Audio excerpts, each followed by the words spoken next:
The metallic taste of blood pooled in my mouth as I pressed my cheek against the cold bathroom tiles. My hands trembled as I gripped the edge of the sink, knuckles white, trying to steady myself against the wave of nausea that crashed through me. The fluorescent light above flickered.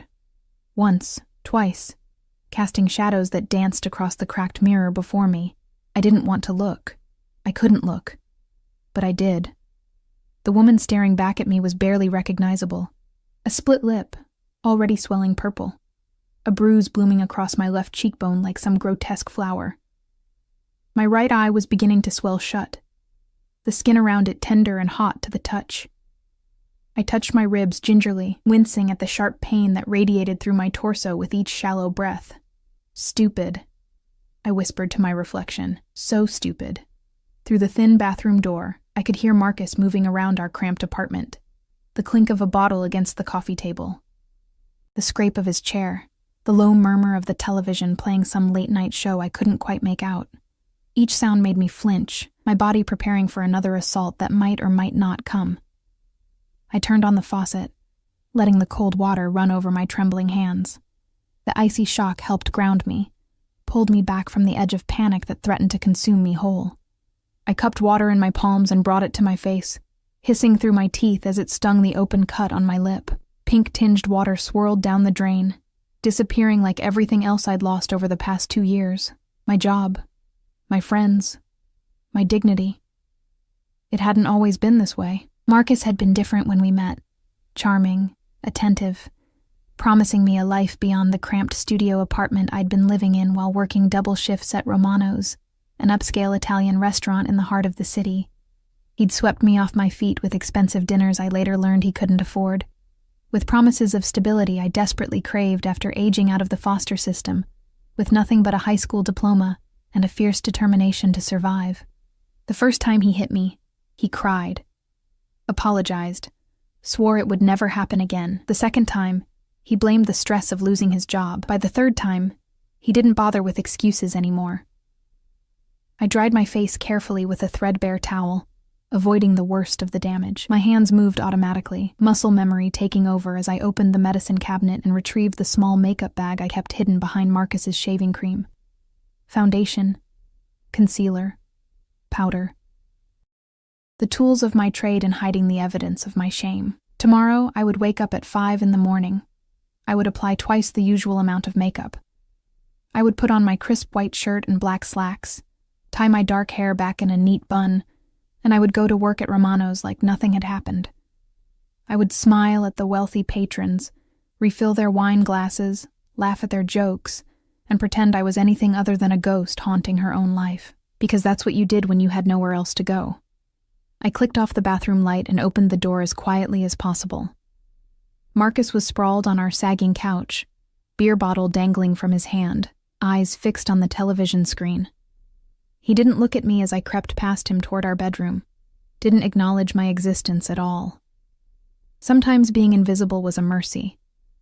I slipped between the thin sheets of our bed, curling into the farthest corner, making myself as small as possible. Sleep was a long time coming, interrupted by the throb of pain in my face and the soundtrack of Marcus's drunken snoring from the living room. The alarm pierced through my restless sleep at 5 o'clock sharp. I silenced it quickly, my body protesting as I dragged myself upright. Every muscle ached. My face felt tight and swollen. The skin stretched uncomfortably over the bruises I knew had darkened overnight. The apartment was silent except for Marcus's snoring. He'd passed out on the couch, still fully clothed, an array of empty bottles littering the floor around him. I moved through our morning routine like a wraith. Shower, makeup, uniform. The face that emerged from my careful ministrations looked almost human, though the foundation was caked on thick enough to feel like a mask. I caught the 6:15 bus, standing in the back, where the morning light wouldn't highlight what the makeup couldn't fully hide. The city was just beginning to wake up, streetlights still glowing against the gray dawn. I pressed my forehead against the cool window, watching the familiar route blur past. Romano's was located in the financial district, wedged between towering glass buildings that reflected the morning sun like mirrors. It was the kind of place where businessmen closed million-dollar deals over plates of handmade pasta, where politicians met in shadowed corners, where secrets were traded as freely as the expensive bottles of wine that lined the walls. I'd worked there for 3 years. It was the one good thing in my life, the one place where I felt like I had value. Giuseppe Romano, the owner, was a gruff Italian man in his 60s who'd taken a chance on me when I'd shown up desperate for work. He demanded perfection from his staff, but he was fair. He paid well. And most importantly, he asked no questions about the occasional bruises I couldn't quite hide. I entered through the back entrance at 6:45, tying my apron around my waist as I made my way through the kitchen. The familiar smells of garlic, fresh basil, and baking bread wrapped around me like a comfort. This was my sanctuary. "Mia," Giuseppe's booming voice called from his office. "Come here, ragazza." I swallowed hard, checking my reflection in the stainless steel refrigerator door before heading toward his office. Giuseppe stood behind his desk, his weathered face creased with what might have been concern. Beside him stood a younger man I didn't recognize. Early 30s, impeccably dressed in a charcoal suit that probably cost more than my monthly rent. "Mia, this is Marco." Giuseppe's voice was careful, measured. "He'll be working with us for a while. Private security consultation." The lie was obvious, but I nodded anyway. Giuseppe had connections. Everyone knew that. Romano's was neutral territory, in a city carved up by invisible borders and unspoken agreements. Marco extended his hand, and I took it automatically. His grip was firm but brief, his dark eyes scanning my face with an intensity that made me want to look away. He was handsome in a dangerous way. Sharp jawline, dark hair styled perfectly, eyes that seemed to see everything and miss nothing. "Pleasure," he said, his voice smooth as aged whiskey. I murmured something appropriate and escaped back to the main dining room, my heart hammering for reasons I couldn't quite name. Something about the way he'd looked at me made my skin prickle with awareness. Like he'd seen through the makeup, through the carefully constructed facade, straight to the broken thing underneath. The morning shift passed in a blur of preparation. We set tables with precise care. Silverware aligned perfectly, water glasses positioned just so, fresh flowers arranged in crystal vases. Romano's didn't open until 11, but Giuseppe insisted on perfection in every detail. I was polishing wine glasses when I felt someone watching me. I turned to find Marco leaning against the bar, his attention fixed on me with an unsettling focus. He'd removed his suit jacket, rolled up his sleeves to reveal forearms corded with muscle and scattered with scars that told stories I didn't want to know. "You're good at that," he said, nodding toward the glass in my hands. 3 years of practice. I set down the glass and picked up another, keeping my hands busy so I wouldn't have to meet his eyes. "Giuseppe says you're his best server. Giuseppe is generous with his praise." "I doubt that." Marco moved closer, and I caught his scent. Expensive cologne undercut with something darker, more primal. Leather and gunpowder and smoke. He doesn't seem like the generous type. I said nothing, focusing on the glass until it gleamed. "That's quite a bruise you're hiding under all that makeup." My hands stilled. The glass nearly slipped from my fingers. "I don't know what you're talking about." "Don't you?" His voice was soft, almost gentle, but there was steel underneath. "I've seen enough concealer jobs to recognize one. You walked in here this morning moving like your ribs hurt. Your right eye is slightly swollen despite the ice you clearly applied before the makeup. And you flinched when Giuseppe raised his voice, even though he was just calling your name." Heat flooded my cheeks. Shame and anger twisted in my gut. "It's none of your business." Maybe not. He was close enough now that I could feel the heat radiating from his body. "But it might become my business. Are you threatening me?" The words came out sharper than I intended, fear making me bold. Something flickered in his dark eyes. Surprise, maybe, or respect. "No, Mia. I'm not threatening you." "Then what are you doing?" Before he could answer, Giuseppe emerged from the kitchen, clapping his hands. "Enough standing around. Marco, I need to show you the security system. Mia, the Castellano party will be here at noon. Make sure their usual table is perfect." Marco held my gaze for one more heartbeat, and something passed between us, a recognition, perhaps, of kindred damage. Then he turned and followed Giuseppe, leaving me alone with my trembling hands and the uncomfortable sensation that my carefully constructed walls had just developed their first crack. I threw myself into work, preparing the private dining room for the Castellano party. They were regulars, old money, connected to everything and everyone in the city. I'd served them dozens of times, invisible in the way that service staff always are to people of their class. At 11:55, the first members of the party began to arrive. I recognized some faces, politicians, businessmen, a district attorney I'd seen on the news. They settled into the private room with the ease of people accustomed to power and privilege, and then he walked in. Dante Castellano. I'd seen him before, of course, served his table, poured his wine. But I'd never truly looked at him. Never allowed myself to see him as anything other than another customer. To look too closely at men like him was dangerous. But now, as he entered Romano's flanked by two massive men in dark suits, I couldn't help but stare. He was young. Couldn't have been more than 32, 33. Tall and lean, moving with a predator's grace. His suit was black and perfectly tailored, his dark hair styled in a way that probably required more effort than it appeared. But it was his face that captured attention. Beautiful in a cruel sort of way. All sharp angles and cold eyes that swept the room with calculated precision. Power radiated from him like heat from pavement in summer. Every person in the restaurant felt it. Conversations quieted, heads turned. Giuseppe himself came out to greet him, shaking his hand with a deference I'd never seen him show anyone else. I pressed myself against the wall near the kitchen, trying to become invisible again. But those cold eyes found me anyway, sweeping over me with the same clinical precision Marco had used earlier. For a moment, his gaze lingered on my face, and I saw something flicker there. Recognition? Curiosity? Before he turned away and disappeared into the private dining room. My hands were shaking again. I didn't know why. Dante Castellano was just another customer. Just another wealthy man in a city full of them. Except he wasn't. Everyone knew the Castellano name.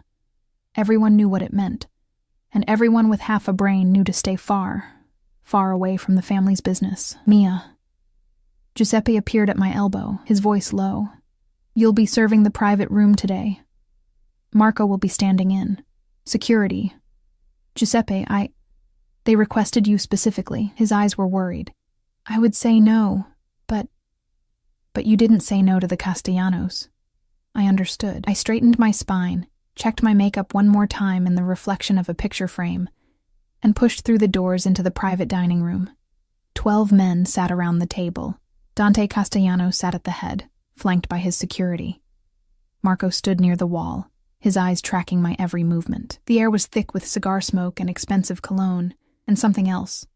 Something sharp and dangerous that made every instinct I had scream at me to run. Gentlemen, I said, my voice steady despite the fear crawling up my spine. Welcome to Romano's. May I start you with drinks? I moved around the table, taking orders, pouring water, pretending I didn't notice the way some of them looked at me. Assessing, dismissive, predatory. I'd grown used to those looks. In my world, women like me were disposable. But when I reached Dante Castellano, everything changed. He looked up at me, and this time, his gaze wasn't clinical. It was intense, focused, like he was trying to solve a puzzle he hadn't known existed. His eyes, dark brown, almost black, fixed on my face, and I watched as his expression shifted from polite indifference to something harder, colder. What happened to your face? His voice was quiet, but it cut through the conversation around us like a blade. The room went silent. My heart hammered against my ribs. I'm fine, sir. What can I get you to drink? That's not what I asked. He stood, and suddenly he was in front of me, invading my space in a way that should have been threatening, but felt oddly protective. His hand came up. I flinched instinctively, but he only tilted my chin gently, angling my face toward the light. Who did this to you? Mr. Castellano, please, answer me. Still quiet, still deadly. I fell. The lie tasted bitter on my tongue, clumsy. His thumb brushed against my cheekbone, so gentle it made my eyes sting with unexpected tears. Don't lie to me, Mia. He knew my name. Of course he knew my name. Men like him knew everything. It's nothing, I whispered. Please, sir. I need this job.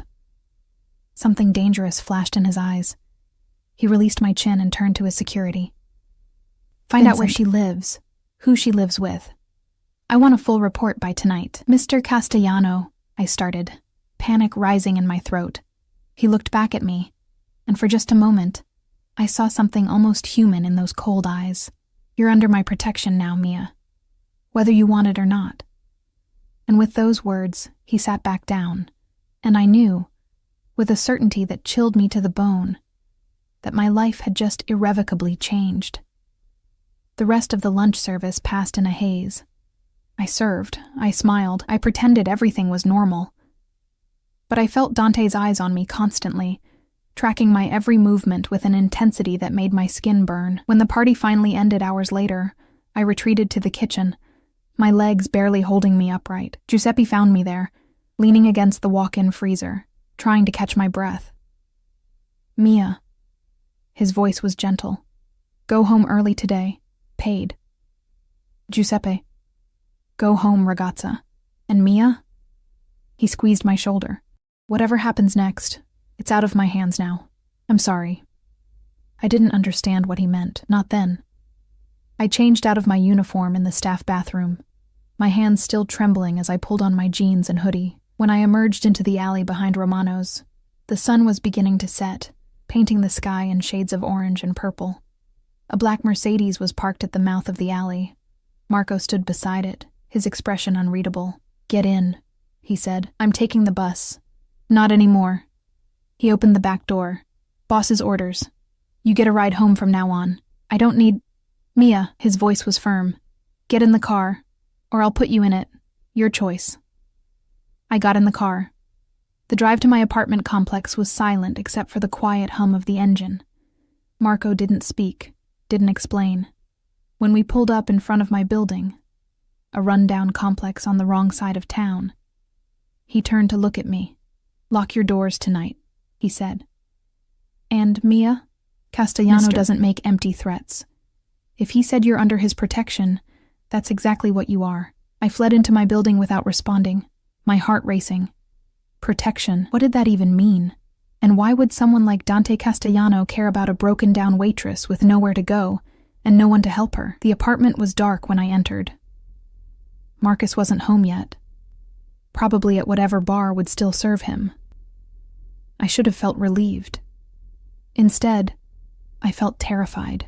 I locked the door, drew the curtains, sat on the edge of the bed and waited. Waited for what? I wasn't sure. But something was coming. I could feel it building like a storm on the horizon, dark and inevitable, and utterly beyond my control. And when Marcus finally stumbled home 3 hours later, stinking of whiskey and rage, I stayed silent as he grabbed my hair and threw me against the wall. I stayed silent as his fists found my ribs again, my back, my arms. I stayed silent because I'd learned long ago that fighting back only made it worse.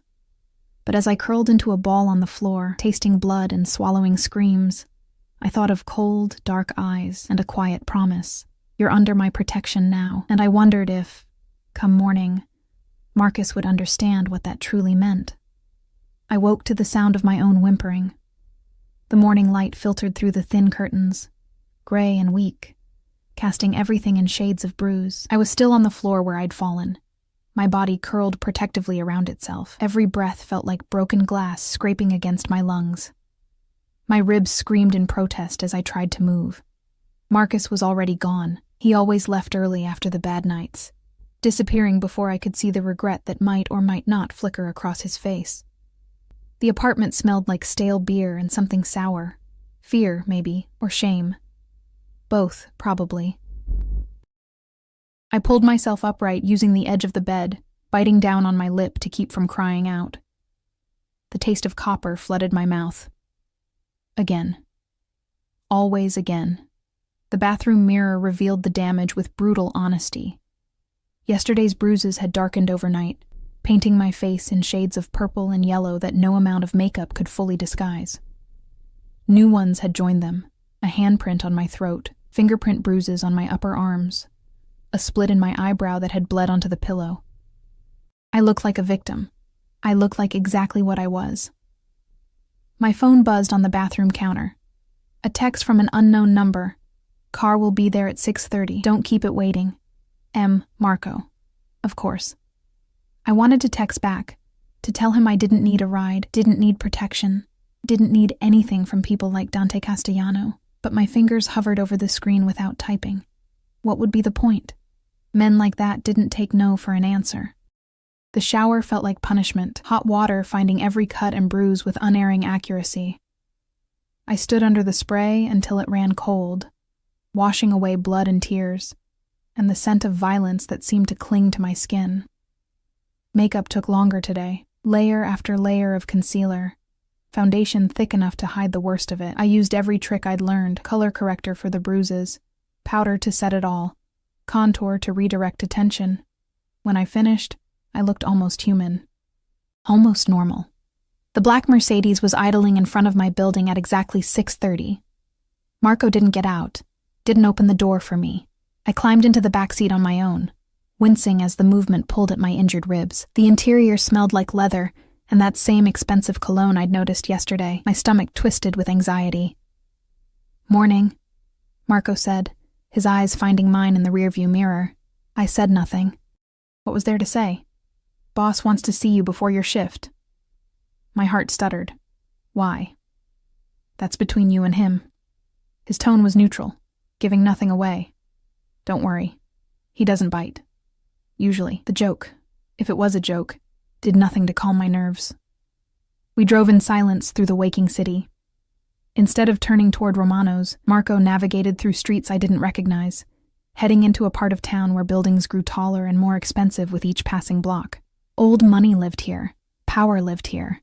The Mercedes pulled into an underground parking garage beneath a building that gleamed like black glass against the morning sky. Marco parked in a spot marked reserved, Castellano, and finally turned to look at me properly.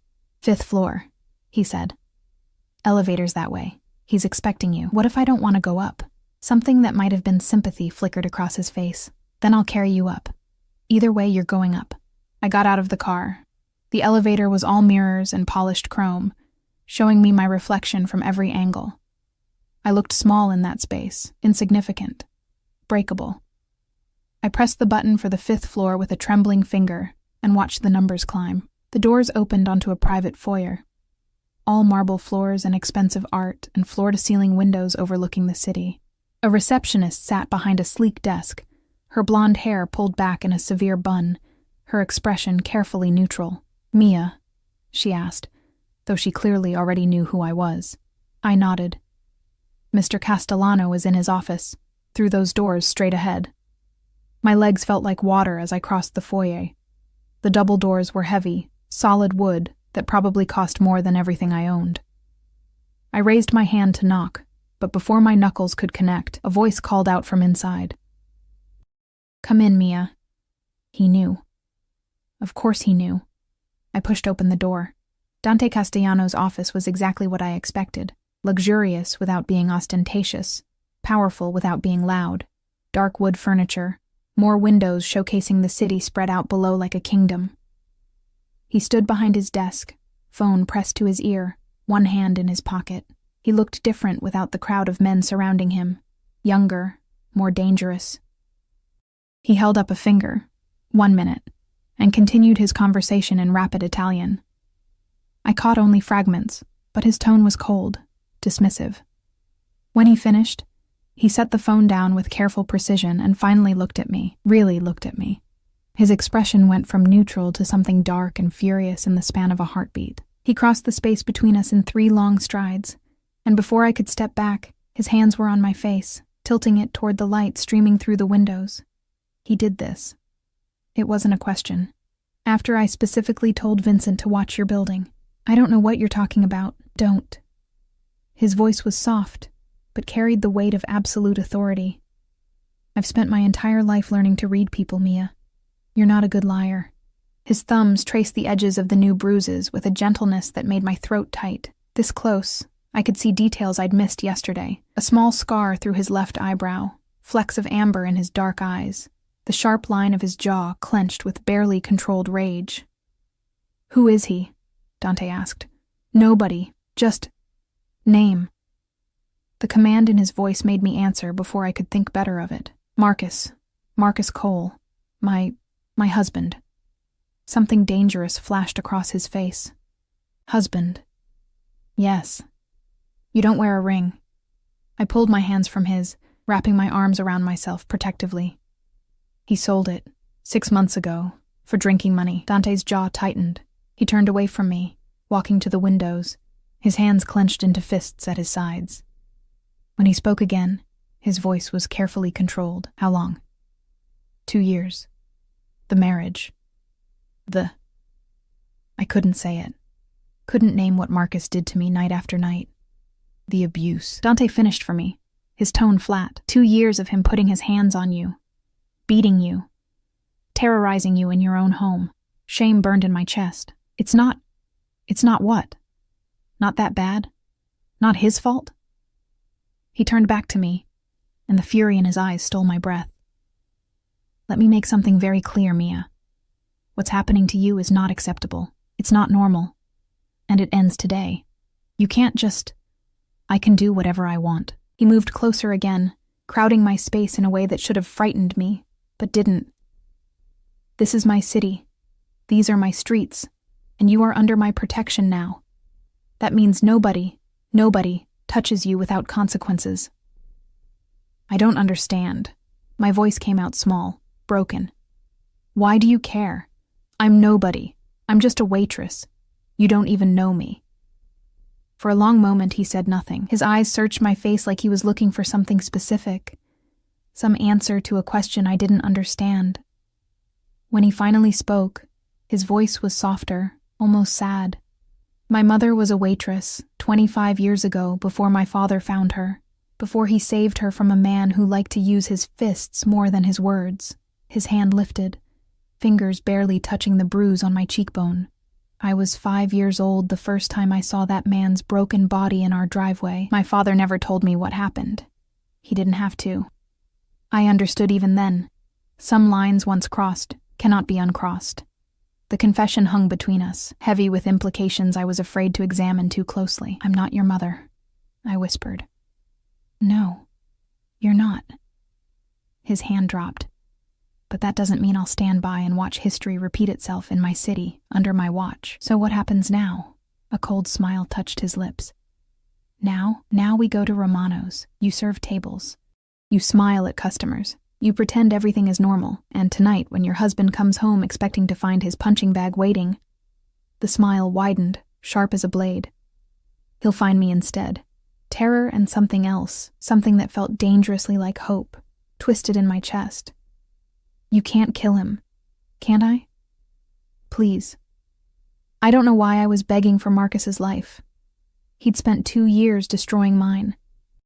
But the thought of being responsible for his death, even indirectly, made bile rise in my throat. Please don't kill him. Dante studied me for a long moment, his expression unreadable. Then he nodded once, sharp and decisive. I won't kill him, but he will learn what happens to men who touch things that belong to me. I don't belong to you, don't you? He leaned in, his lips close to my ear, his breath warm against my skin. The moment you served my table yesterday, the moment I saw those bruises and decided they offended me, you became mine. You just didn't know it yet. He stepped back before I could process his words, already moving toward the door. Marco will take you to work. Act normal. Do your job. I'll handle everything else. Mr. Castellano, Dante. He looked back at me, his expression softening slightly. You'll call me Dante. And Mia? Whatever happens tonight, remember that you didn't ask for my protection. I gave it freely. His consequences are his own. Then he was gone, leaving me alone in his office with my racing heart and the terrifying realization that my life would never be the same. The day at Romano's passed in a blur of anxiety. I moved through my shift on autopilot, serving tables, pouring wine, pretending everything was fine. But my hand shook every time I set down a glass, and I kept glancing at the entrance, half expecting Marcus to appear. Giuseppe noticed.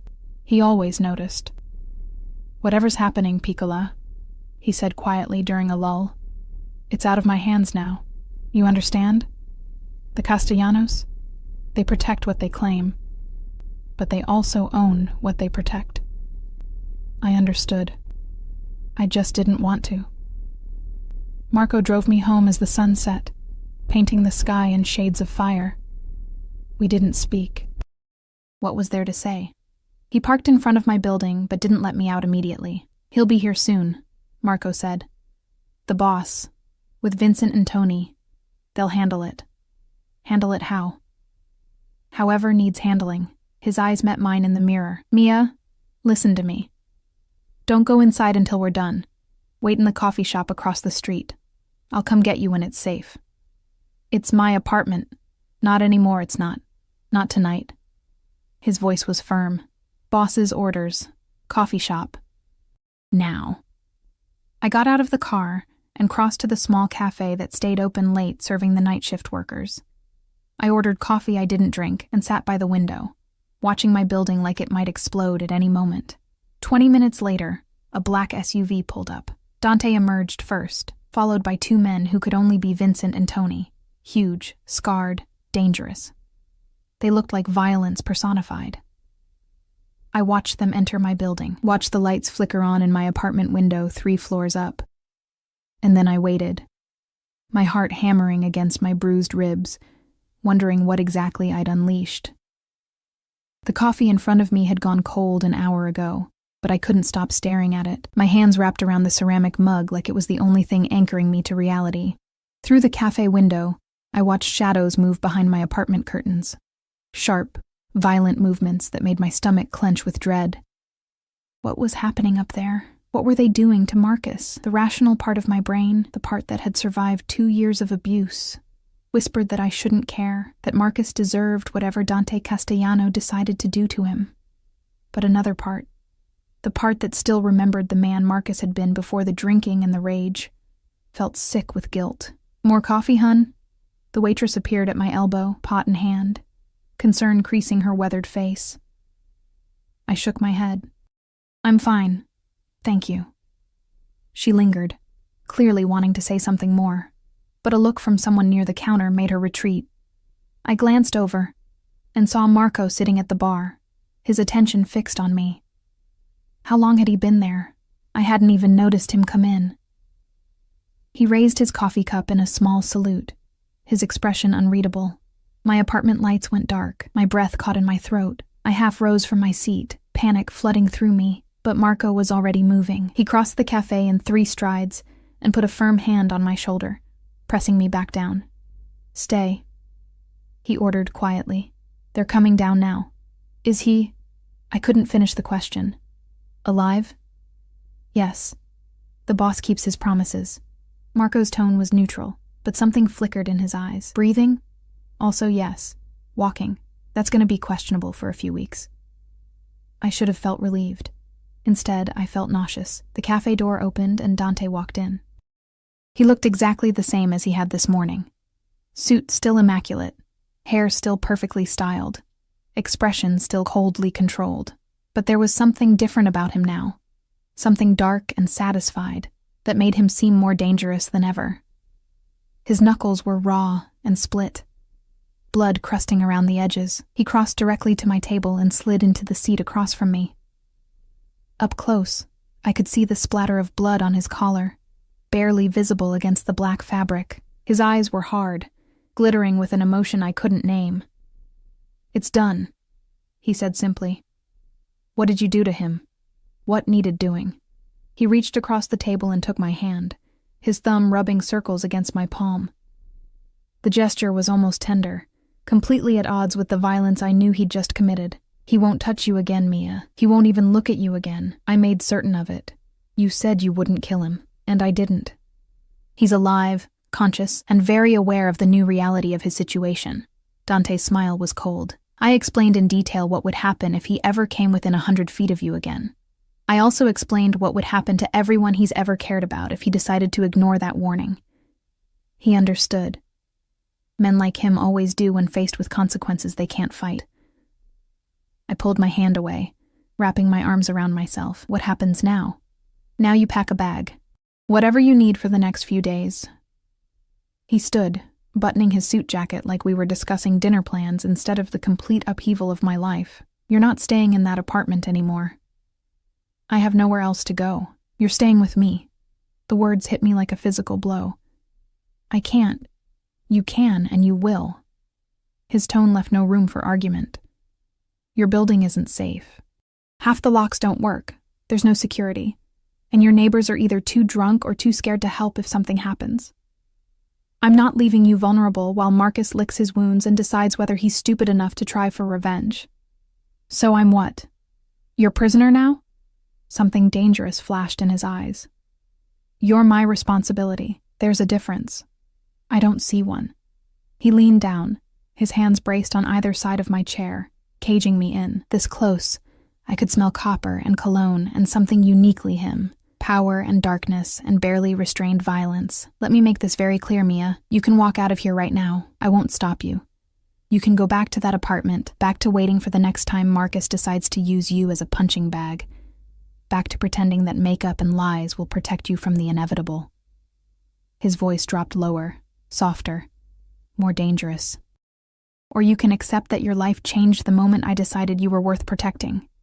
You can let me keep you safe while we figure out what comes next. The choice is yours, but choose quickly, because my patience has limits." I stared up at him, my heart hammering against my ribs. Every instinct I had screamed that this was wrong, that trading one controlling man for another, even if Dante wore expensive suits and spoke in cultured tones, was just another form of prison. But another voice, quieter and more desperate, whispered that maybe this prison would be different. Maybe this cage would have softer bars. "For how long?" I asked finally. "As long as necessary." "That's not an answer." A slight smile touched his lips. "No, it's not. But it's the only one I have right now." Marco appeared at Dante's shoulder, keys dangling from his hand. "Boss, Vincent says the apartment's clear." He packed what he thought she'd need. Dante straightened, his eyes never leaving mine. "Well?" I thought about my apartment, small and shabby and soaked in 2 years of violence. I thought about Marcus, broken somewhere upstairs, and the inevitable moment when pain would turn back to rage. I thought about the bruises hidden under my clothes, the ones that would take weeks to heal, and the ones on my soul that might never fade. "Okay," I whispered. "I'll go with you."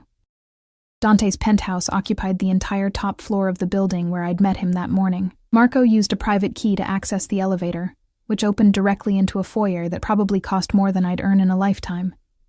Everything was elegant, expensive, and coldly beautiful. Floor-to-ceiling windows offered a panoramic view of the city lights twinkling like earthbound stars. The furniture was modern and minimal, all clean lines and neutral colors. Art that I didn't recognize but assumed was valuable adorned the walls. It looked like a museum, not a home. "Guest room is down that hall, second door on the right." Dante shrugged out of his jacket and draped it over a chair, then rolled up his sleeves. The motion revealed more of those scars on his forearms, along with the raw knuckles from tonight's violence. "Bathrooms attached. Vincent put your bag in there already." I stood frozen in the foyer, suddenly unsure of everything. What was I supposed to do now? Thank him for beating up my husband? Ask what he expected in return for his protection? Dante seemed to read my thoughts. He crossed to a bar cart and poured 2 fingers of amber liquid into crystal glasses. "You're wondering what I want from you." It wasn't a question, but I nodded anyway. He handed me one of the glasses. "Nothing. People like you don't do things for nothing." "People like me?" Amusement flickered in his dark eyes. "And what kind of person am I, Mia? Dangerous, powerful, used to getting what you want." I took a sip of the drink. Whiskey, smooth and expensive, burning pleasantly down my throat. "Men like you don't just help broken waitresses out of kindness. You're not broken." He said it with such certainty that I almost believed him. "Damaged, maybe.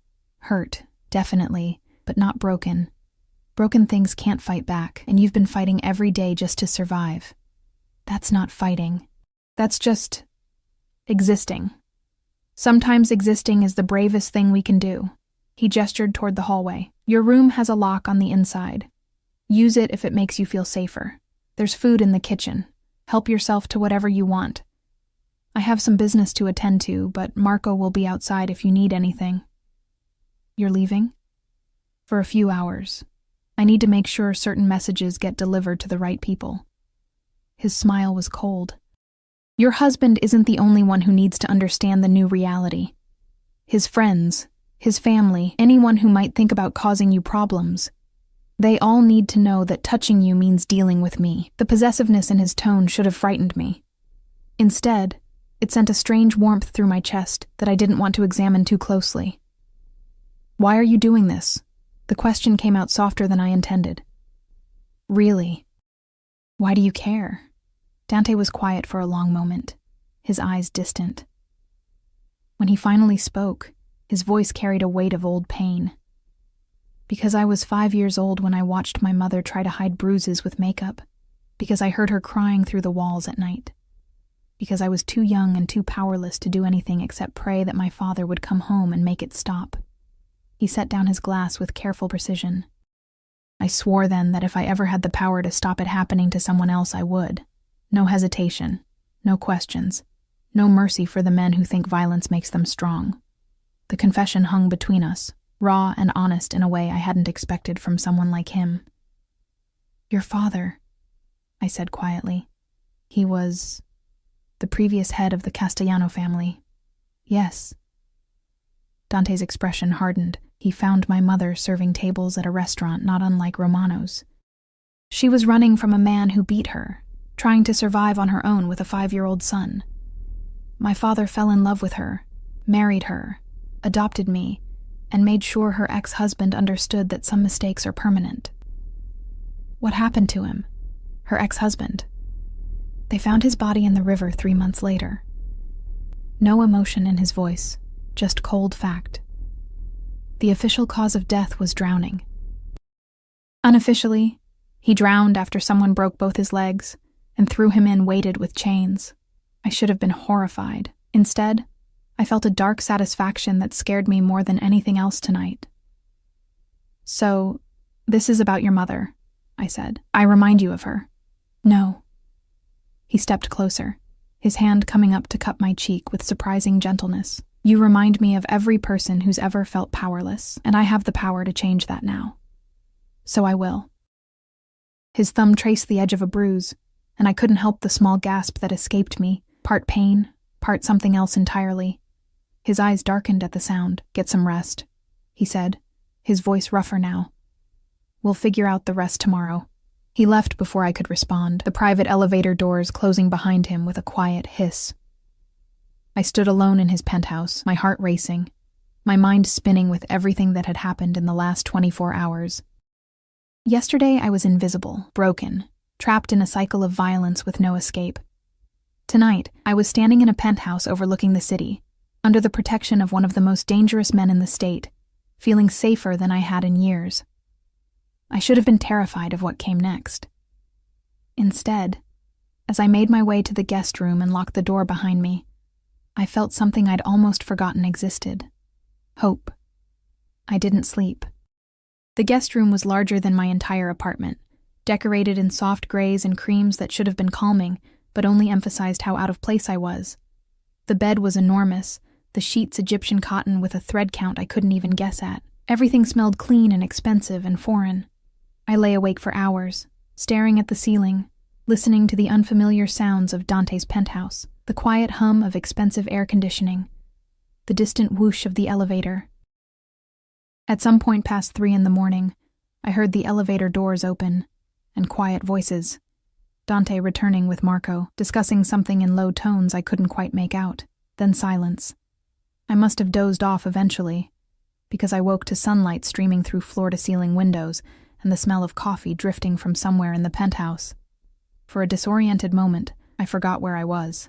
Then memory crashed back. Marcus, the violence, Dante's cold promise of protection. My phone buzzed on the nightstand. A text from Giuseppe. Take the week off. Paid. Boss's orders. Of course. Dante had already handled that too, arranging my life without asking, making decisions I should have been making for myself. I should have been angry. Instead, I felt oddly relieved not to have to pretend everything was normal. I showered in the attached bathroom. all marble and chrome and water pressure that felt like heaven against my sore muscles. Someone, probably Vincent, had packed more of my belongings than I'd expected. My toiletries, several changes of clothes, even the battered paperback I kept on my nightstand. The efficiency of it unsettled me. How thoroughly had they gone through my apartment? What else had they seen?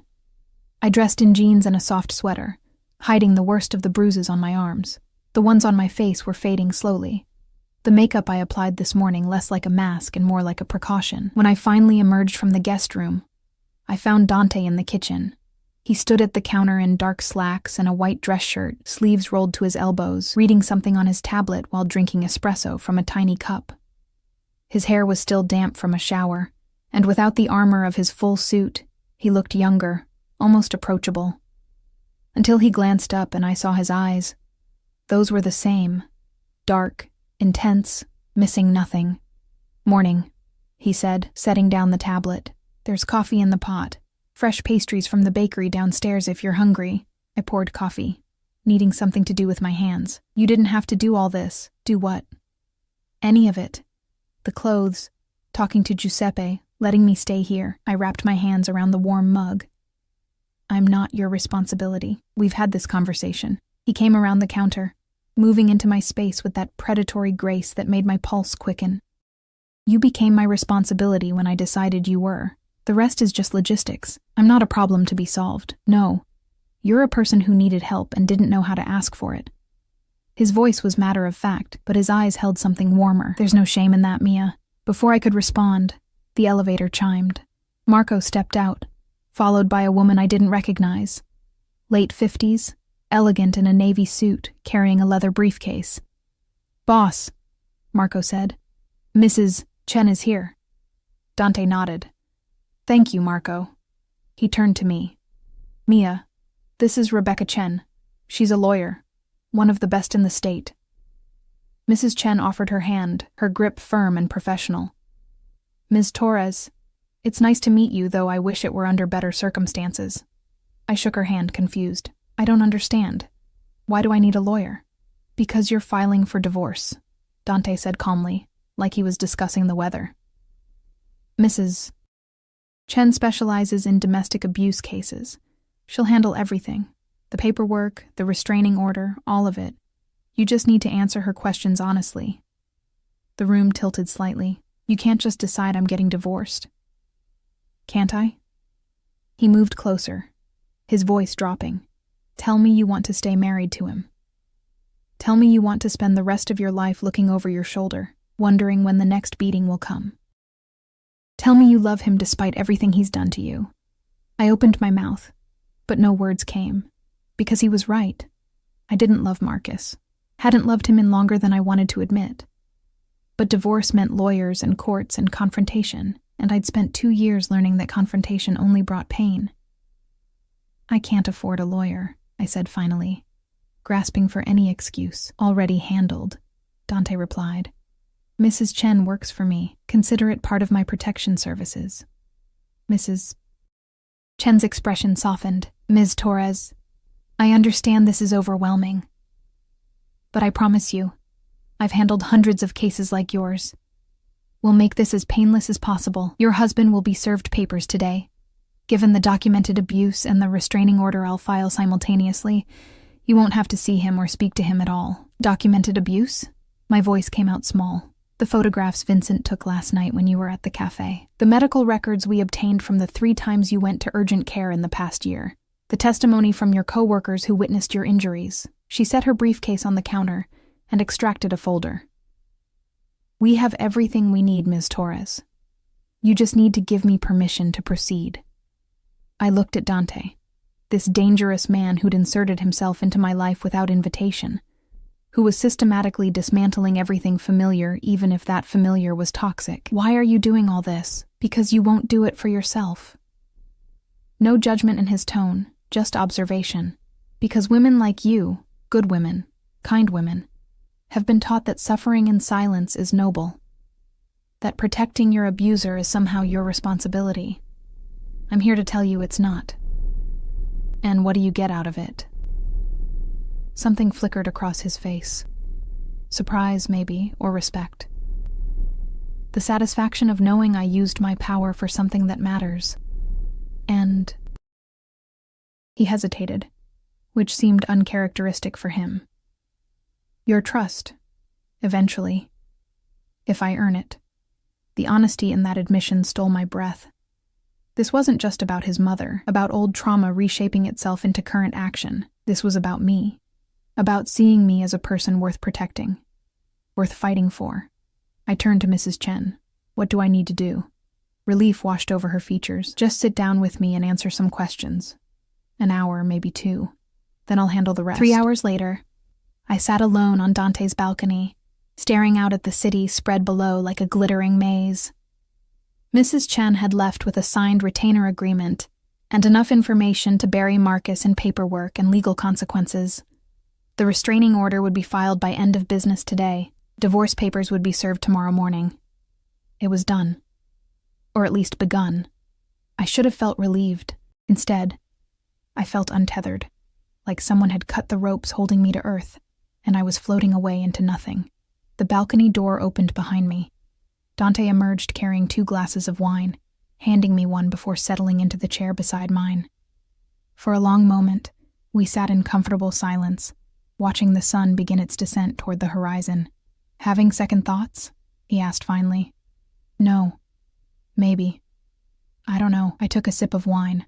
Red, rich, probably older than I was. 2 years ago, I thought Marcus was my salvation, my way out of poverty and loneliness. Now I'm sitting here in a penthouse with a man I barely know, letting him make decisions about my life. Is that what you think I'm doing, making decisions for you, aren't you? He was quiet for a moment, considering. Perhaps, but not to control you, to give you options you didn't think you had. You can leave any time, Mia. Walk out that door and never look back. I won't stop you. But I will make sure you're safe when you do. Because of your mother. Because of you. He turned to look at me, his dark eyes intense in the fading light. My mother was my mother. You're something else. What am I? I don't know yet. The confession seemed to cost him something. But I intend to find out. My heart hammered against my ribs. This was dangerous territory, this thing building between us. I was vulnerable, freshly escaped from one bad situation, and he was powerful, beyond measure. Every logical part of my brain screamed that this was a recipe for disaster, but logic had never kept me warm at night. Dante. His phone buzzed, interrupting whatever I'd been about to say. He glanced at it, and his expression darkened. I need to handle something. Are you all right here for a few hours? I'm fine. What's wrong? Your husband decided to be stupid. He stood, already moving toward the door. He went to Romano's looking for you. Giuseppe had to call security. Fear lanced through me. Is Giuseppe okay? He's fine. Marcus is the one who's going to have problems. Dante's voice was cold, controlled rage. I specifically told him what would happen if he tried to find you. He chose not to listen. Now he'll learn the hard way. Please don't kill him. I stood, following him inside. I know I keep saying that, but I won't. He stopped at the elevator, turning to face me. But Mia, understand something. My restraint has limits. If he continues to be a problem, if he puts you or anyone else in danger, those limits will be reached. And when they are, I won't hesitate. The elevator doors opened. Marco stepped out, his expression grim. Boss, we've got a situation. Marcus Cole showed up at Romano's with 3 friends. They're making threats, saying if Mia doesn't show her face, they'll start breaking things. Dante's jaw clenched. How many of our people are there? Vincent and Tony are already on site. I've got 4 more en route. Good. Dante stepped into the elevator, then looked back at me. Lock the door behind me. Don't open it for anyone except Marco. Understood? I nodded, my throat too tight to speak. The doors closed, and he was gone. I stood frozen in the foyer, my heart racing. This was my fault. Marcus was acting out because of me, endangering Giuseppe and the restaurant I loved because I dared to accept help. Maybe Dante was wrong. Maybe I was broken after all, because broken things didn't just hurt themselves. They damaged everything they touched. I retreated to the guest room and locked the door, curling up on the bed fully clothed. Through the windows, the city lights began to wink on, transforming the landscape into something beautiful and cold. Somewhere out there, Dante was dealing with Marcus. Somewhere out there, violence was being committed in my name, and I couldn't even say I was entirely sorry for it. My phone buzzed. A text from an unknown number. You think you can hide behind Castellano? You're still my wife. I'll find you. My hands shook as I took a screenshot and forwarded it to Marco. Within seconds, my phone rang. Mia. Marco's voice was tight. Where did this come from? I don't know. Unknown number. Don't respond. Don't engage. I'm forwarding this to the boss and Mrs. Chen. A pause. He's really stepping in it now, making threats while we're filing a restraining order. His lawyer's gonna love that. Is Dante okay? Boss is always okay. He's handling it. Another pause. Listen, Mia. I know this is scary, but you did the right thing. Men like Marcus don't stop until someone makes them stop. Boss is just making sure he stops permanently. After Marco hung up, I lay in the darkening room, clutching my phone like a lifeline, waiting for news, waiting for Dante to return, waiting for my new life to begin, even though I had no idea what shape it would take. All I knew was that there was no going back. Whatever happened next, I was committed to this path now. For better or worse, I belonged to Dante Castellano's world, and that terrified me almost as much as it thrilled me. Dante returned just after midnight. I'd been dozing on the couch, unable to face the emptiness of the guest room, when the elevator chimed. My eyes snapped open, adrenaline flooding through me as I sat up. But it was only him, looking tired and disheveled in a way I hadn't seen before. His shirt was untucked, the top buttons undone. Blood splattered across his collar. More than last time. You're still awake, he said, loosening his tie as he crossed to the bar. I was worried. The admission came out before I could stop it. He glanced at me, something softening in his expression. About me? About what you were doing? About Marcus? I stood, wrapping my arms around myself. About all of it. Dante poured himself a drink, whiskey, straight, and downed it in one swallow. Then he poured another and brought it to where I stood. Your husband and his friends are currently enjoying the hospitality of St. Mary's emergency room. Broken noses, a few cracked ribs, one dislocated shoulder. Nothing permanent, but painful enough to make a point. And the restaurant? Giuseppe's fine. Not a scratch on him or his property. We made sure the altercation happened in the alley out back. He took a sip of his drink. Marcus violated the restraining order before it was even officially filed. Mrs. Chen is having a field day with the evidence. Between the threats, the attempted assault, and the text message, he's looking at jail time. Significant jail time. Relief and guilt warred in my chest. I never meant for any of this to happen. I know you didn't.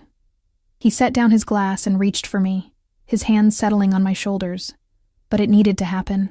Men like Marcus don't just wake up one day and decide to be better. They escalate until someone stops them. I stopped him. That's not your fault. It's his consequence. I looked up at him, this dangerous man who'd appointed himself my protector, and felt something shift inside me. He was standing so close I could smell the copper tang of blood mixed with his cologne. His hands on my shoulders were warm, steady, grounding me when I felt like I might fly apart. I don't know how to thank you, I whispered. Don't thank me yet. His thumbs traced small circles against my shoulders. This isn't over. Marcus will go to jail, yes, but he has family, friends, people who might decide that causing you problems is worth the risk. You'll need to stay vigilant. Stay here where I can protect you. For how long? As long as it takes. His eyes searched mine. I meant what I said earlier, Mia. You can leave whenever you want, but I'd prefer you didn't. Not yet. Not until we're certain you're safe. The rational part of my brain knew this was dangerous. Knew that staying here, accepting his protection, letting him deeper into my life was crossing lines I couldn't uncross. But I was so tired of being rational. So tired of being afraid. Okay, I said. I'll stay. Something flared in his eyes. Triumph, possession, maybe both. His hands slid from my shoulders to cup my face, tilting my head back so I had no choice but to meet his gaze. You understand what that means, staying here with me? My heart hammered against my ribs. I'm not sure. It means you're mine to protect, mine to care for, mine to... He stopped himself, jaw clenching. It means I'll do whatever necessary to keep you safe, even from yourself if needed. The possessiveness in his tone should have frightened me. Instead, it sent heat coursing through my veins. And what do you get out of this arrangement? You. The word was barely a whisper. I get you. Here. Where I can see you. Where I know you're safe. Where no one can hurt you without going through me first. His thumb traced the edge of my healing lip, and I couldn't suppress the small gasp that escaped. His eyes darkened at the sound. Dante, tell me to stop. His voice was rough, strained. Tell me this is wrong, that it's too soon, that you're not ready. Tell me to walk away and I will. But I couldn't. Because despite everything, the violence, the chaos, the complete upheaval of my life, I'd never felt safer than I did in this moment, standing in his arms while the city glittered below us. Instead of speaking, I rose on my toes and pressed my lips to his. The kiss was soft at first, tentative, like we were both testing boundaries neither of us fully understood. But then his arms wrapped around me, pulling me flush against him, and the kiss deepened into something desperate and hungry. His hands tangled in my hair, tilting my head to deepen the angle, and I melted into him, giving myself over to sensation. When we finally broke apart, both breathing hard, his forehead rested against mine. This is a terrible idea, he murmured. Probably. You're vulnerable, freshly out of an abusive marriage. I should know better. Should you? I pulled back enough to meet his eyes. Or should I finally get to make my own choices about who I want to be with? A smile tugged at his lips. Is that what this is? A choice? Yes. And it was. For the first time in years, I was choosing something for myself. Not because I was desperate or afraid or had no other options. I'm choosing you, whatever that means. It means everything changes. His hands framed my face again, his expression serious. I'm not an easy man, Mia. I have enemies. My world is dangerous, and I'm possessive in ways that will probably drive you crazy. More possessive than locking me in a penthouse for my own protection? Much more. But he was smiling now, genuinely smiling in a way that transformed his entire face. I don't share. I don't do casual. And once I claim something as mine, I don't let go easily. Claim? I raised an eyebrow. I'm not a possession. No, you're not. You're something far more valuable. He kissed me again, softer this time. You're the first thing in a very long time that I want to protect, not because I have to, but because I want to. The next 3 weeks passed in a blur of strange normalcy. I stayed in Dante's penthouse, gradually moving from the guest room into his space. Not into his bed. Not yet, despite the tension that crackled between us, but into his life. I cooked dinners while he worked late. I read on the balcony while he took calls in Italian that I couldn't understand. I learned the rhythms of his days, the subtle tells that indicated when he was stressed or tired or dealing with something dangerous. Mrs. Chen kept me updated on the divorce proceedings. Marcus had been arrested for violating the restraining order and assault. He was currently sitting in county jail, unable to make bail. His public defender was pushing for a plea deal. The divorce would be finalized within 60 days. I should have felt relieved. Instead, I felt caught between two worlds, the old life that was ending and a new one that hadn't fully begun. Giuseppe called weekly, checking on me, assuring me my job was waiting whenever I was ready to return. The other servers sent care packages, mostly chocolate and trashy magazines that made me laugh. Even Marco, stoic and professional, started leaving little things for me. A book he thought I'd like, pastries from my favorite bakery, a weighted blanket when he noticed I had trouble sleeping. But it was Dante who consumed my thoughts. He was different in private than he was in public.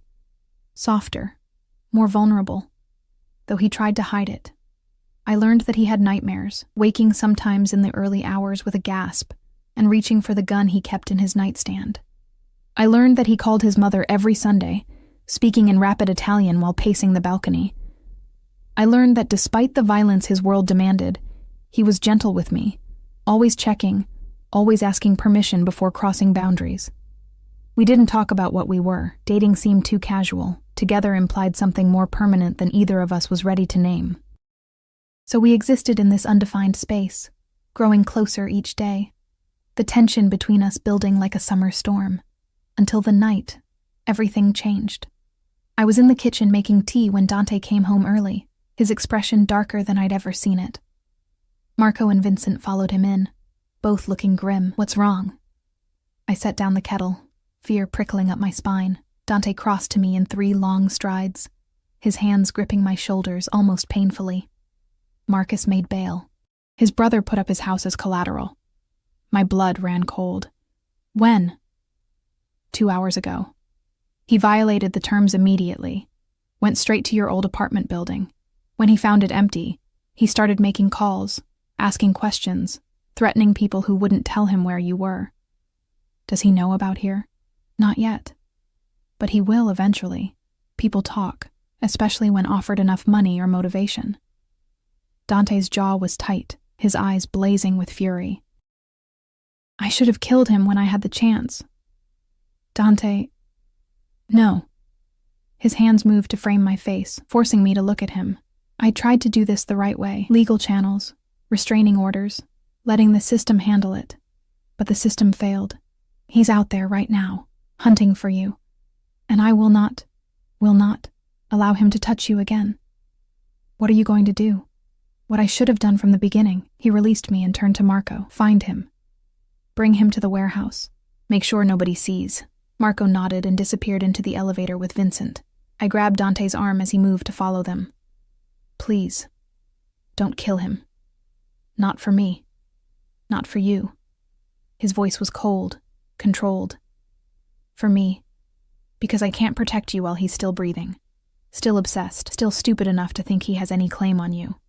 He pulled me close, his lips brushing my forehead. I know you think this makes me a monster. Maybe it does. But I'd rather be a monster who keeps you safe than a good man who watches you die. I don't think you're a monster. He pulled back, surprise flickering across his face. No? No. I reached up, touching his cheek. I think you're a man who does terrible things for reasons he believes are right. I think you carry more darkness than anyone should have to, and I hesitated, then pushed forward. I think I'm falling in love with you despite all of it, maybe because of it. The confession hung between us, raw and honest and terrifying. Dante stared at me like I'd just handed him something precious and fragile that he didn't know how to hold. Then his mouth was on mine, the kiss fierce and claiming and full of unspoken promises. When he pulled back, his voice was rough with emotion. Stay here. Lock the door. I'll be back before morning. Dante, I love you too. The words were quiet but certain. I've loved you since the moment I saw those bruises and decided they offended me. Since the moment you looked at me with fear and defiance and refused to lie about what happened to you. I love you, Mia. And that's why I'm going to end this tonight. Then he was gone, leaving me alone with the weight of our confessions and the knowledge of what he was about to do. I didn't sleep. Couldn't sleep. I paced the penthouse, watching the hours crawl by, imagining 1,000 different scenarios. What if something went wrong? What if Marcus hurt him? What if Dante kept his word and killed Marcus, and it changed everything between us? The sun was rising, painting the sky in shades of pink and gold. When the elevator finally chimed, Dante stepped out alone. His suit was ruined, blood splattered, shirt torn. His knuckles were raw and bleeding, but his eyes were clear, calm, satisfied. It's done, he said simply. I crossed to him, my hands shaking as I reached for his face. Did you? No, I didn't kill him. He caught my hands, holding them against his chest. But he won't be a problem anymore. He's on a plane to Mexico with $50,000 in cash, and the understanding that if he ever sets foot in this city again, that mercy won't be extended twice. Relief flooded through me so intensely my knees nearly buckled. Why? Why didn't you? Because you asked me not to. His voice was soft. Because I love you more than I hate him. Because I'd rather build a life with you than spend it looking over my shoulder for legal consequences. Tears burned in my eyes. I love you too. So much it scares me. Good. He pulled me close, burying his face in my hair. Fear means you're alive, means you're feeling something real. I'll take your fear if it means I get your love alongside it. We stood like that for a long time, holding each other as the sun rose over the city. My old life was over. Marcus was gone. The divorce would proceed uncontested. The fear that had haunted me for 2 years was finally lifting, and in its place was something new. Something terrifying and exhilarating, and completely unlike anything I'd experienced before. "What happens now?" I whispered against his chest. "Now?" His arms tightened around me. "Now we figure out how to build something that lasts. You heal. I learn how to be something other than dangerous. We take it one day at a time. That simple? That simple. That complicated." He pulled back to look at me, his dark eyes full of warmth. "I'm not promising perfect, Mia. But I am promising that I'll spend every day trying to be worthy of the trust you've placed in me." I rose on my toes and kissed him, pouring everything I felt into that connection. When we broke apart, both smiling, I knew with absolute certainty that this was right. That despite the chaos and violence and darkness that brought us together, what we'd found was real. "So," I said, taking his hand, "should I move my things from the guest room?" A slow smile spread across his face. "I thought you'd never ask." 6 months later, I stood behind the bar at Romano's, pouring wine for a table of businessmen who didn't know that the woman serving them was engaged to the most powerful man in the city. Dante sat in his usual corner table, conducting business with Marco and Vincent, his eyes tracking my movements with that possessive intensity I'd grown to love. Giuseppe emerged from the kitchen, clapping me on the shoulder. "Good to have you back, Piccola. The place wasn't the same without you." I smiled, touching the diamond ring on my left hand, Dante's mother's ring, offered with trembling hands and a proposal that made me cry. Good to be back. Because this was my choice, to work, to build my own life even while being part of Dante's world. He understood that I needed this piece of independence, this reminder that I was more than just someone to be protected. As if sensing my thoughts, Dante looked up and caught my eye across the restaurant. The smile he gave me was private, intimate, full of promises about what would happen when we got home. I'd come so far from that broken woman who'd hidden bruises under makeup and believed she deserved the violence.